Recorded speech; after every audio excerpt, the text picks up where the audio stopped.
అందరికీ నమస్కారం. VR TV Telugu news కి స్వాగతం.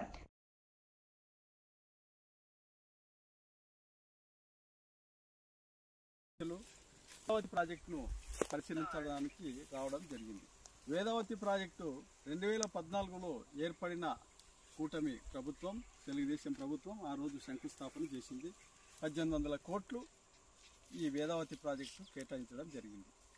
తర్వాత 2019లో వైసీపీ గవర్నమెంట్ వచ్చింది.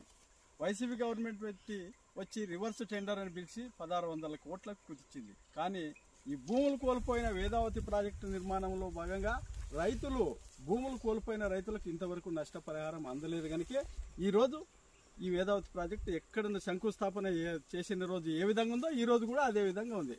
కాబట్టి ప్రస్తుతం ఉన్న ప్రభుత్వమే ఆ రోజు ఈ వేదావతి ప్రాజెక్టుని చేపట్టింది కనుక ఈరోజు నిధులు కేటాయించి ఈ ప్రాంత రైతుల్ని ఆదుకోవాల్సిన అవసరం ఎంతైనా ఉంది. ఈ వేదావతి ప్రాజెక్టు కంప్లీట్ అయితే దాదాపు 196 గ్రామాలకు సాగునీరు అందే కార్యక్రమం ఇది.